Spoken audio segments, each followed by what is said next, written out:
back here. You know, it's a pleasure to see two people here, not only the coaches, Sean, and the administration, but both Josh and Bobby Babich. I had the opportunity to coach Bobby at North Dakota State many years ago, and it's been heartwarming to see those two guys grow. And I have noticed a particular difference with Josh the last 2 years, studying him from afar, listening to how he processes some things.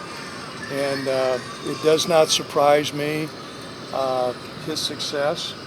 I can tell you the Bills did much more an evaluation on who he was as a person than anybody else in the league at that time, and there were 5 quarterbacks that were coming out, so these men here got it figured out.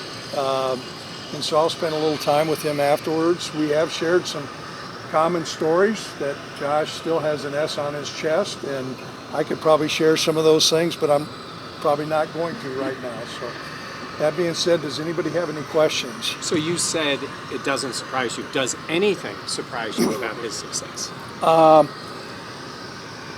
You know, the big $1 million question was he going to be able to refine his skills for consistency? You know, he always had the ability to do physical things and I had coached against Peyton Manning and a whole bunch of them. He was more gifted than anybody else, but that talent, could he refine it to really accomplish the things he's done in this league? I felt like he could do that, but that was going to be the question mark, and he certainly answered the bell.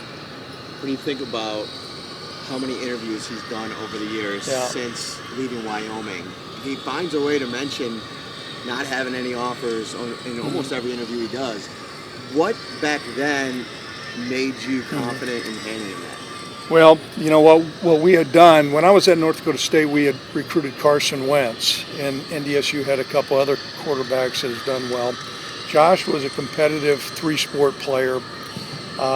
His family was very competitive, and you know, now he grew a little bit after we got him, but that competitive nature came through. And one of the things that Sean and I were talking about was, you know, your instincts as a head coach. You know, sometimes they can really be helpful, sometimes they can be not beneficial. But my instinct said that there was greatness to him, and it was going to take a little bit to develop, and he certainly did. Why is that? What is it about Josh that has allowed him to go from a very polarizing draft prospect to where he is today as the NFL MVP?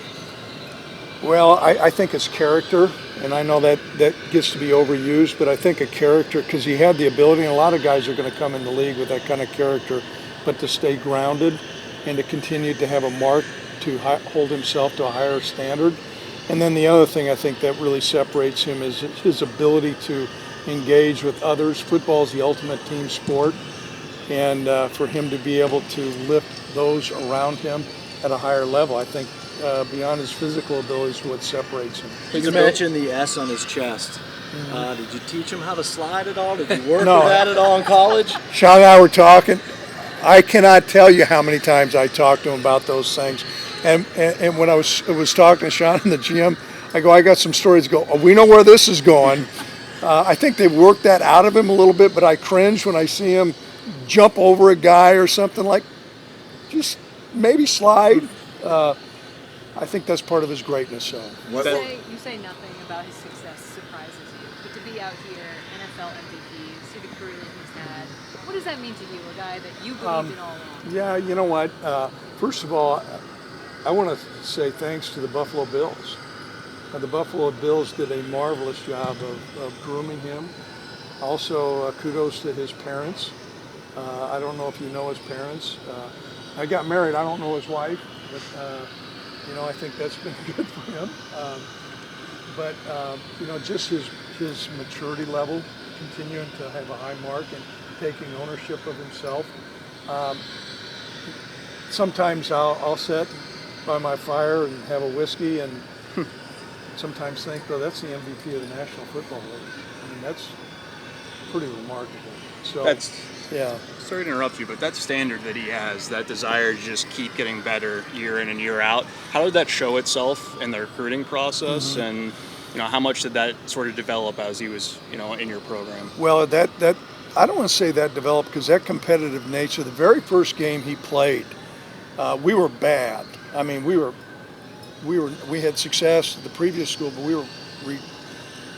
and I want to say the first drive he goes down, leads us to a touchdown, and then the next drive he takes off, and he's running and is standing straight up and takes a hit, and he's done for the year.